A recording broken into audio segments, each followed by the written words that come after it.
Salam sehat penuh rahmat Tuhan sertamu. Jumpa lagi dalam Renungan Harian.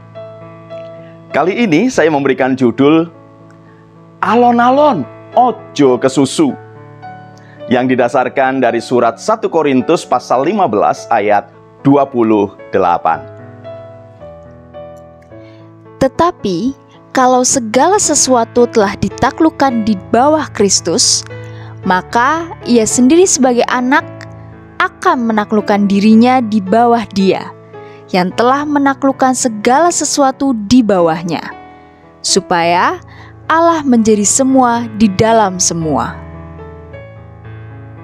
Saudaraku, ketika kecil dahulu, orang tua saya sering mengatakan kalimat berikut ini setiap kali saya makan. Demikian. Alon-alon ojo kesusu, yang artinya pelan-pelan, jangan terburu-buru atau tergesa-gesa. Orang tua saya mengatakan itu karena mereka melihat saya ingin secepat mungkin menghabiskan makanan supaya bisa segera kembali bermain. Namun lambat laun saya akhirnya memahami bahwa ternyata makan secara perlahan sangat baik bagi kesehatan pencernaan dan membina spiritualitas iman. Dari sisi kesehatan, mengunyah makanan secara perlahan ternyata sangat menguntungkan. Menurut laman lifestyle.kompas.com, mengunyah makanan secara perlahan mempunyai keuntungan, yaitu yang pertama, akan merasa kenyang lebih lama. Ketika kita makan dengan perlahan, maka otak akan lebih mudah mengirimkan sinyal yang membuat kita merasa lebih kenyang. Yang kedua, menyehatkan organ pencernaan kita. Gerakan organ mulut saat mengunyah makanan akan membuat mulut mengeluarkan air liur lebih banyak.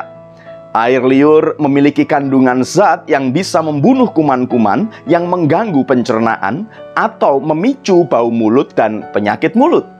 Maka semakin lama kita mengunyah, air liur pun semakin banyak dan kemampuan membunuh bakterinya lebih tinggi. Yang ketiga, membantu penyerapan makanan.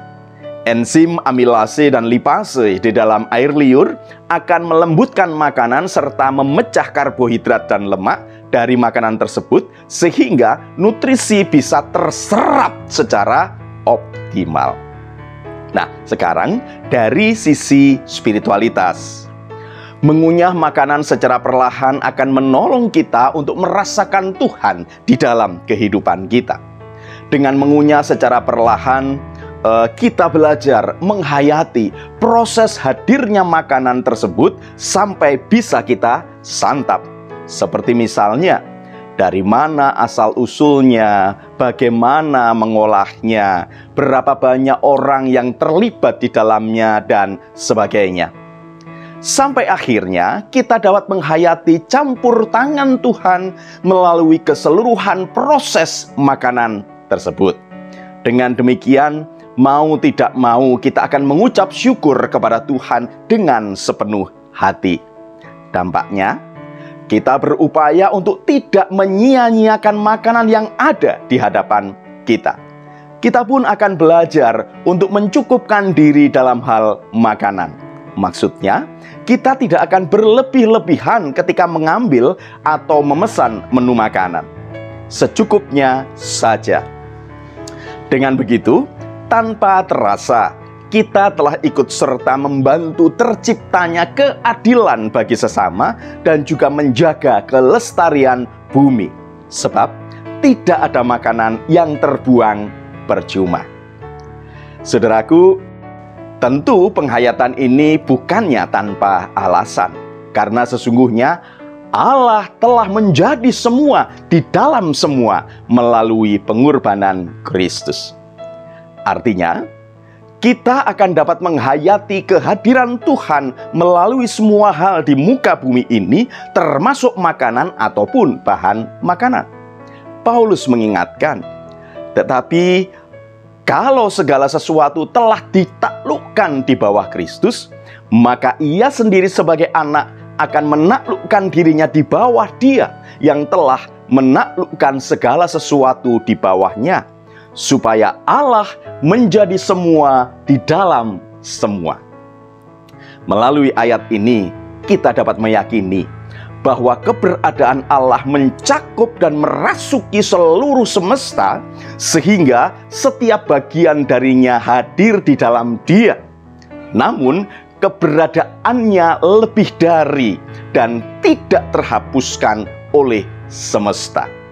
Dengan demikian, ada dua dimensi dari relasi antara Allah dan semesta, yaitu bahwa Allah mencakup dan merasuki ciptaan.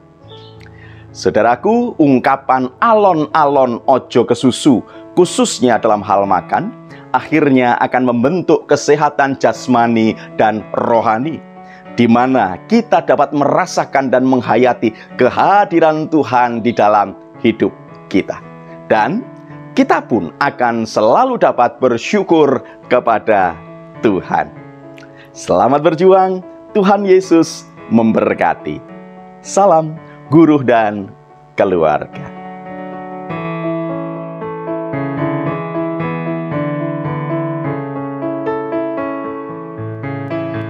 Saudaraku, mari kita berdoa.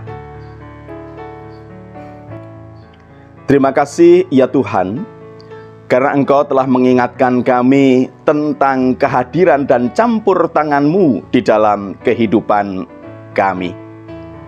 Kami terus belajar untuk mengucapkan syukur bagi berkat dan pemeliharaan Tuhan untuk hidup kami. Di dalam nama Tuhan Yesus Kristus, kami sudah berdoa. Amin.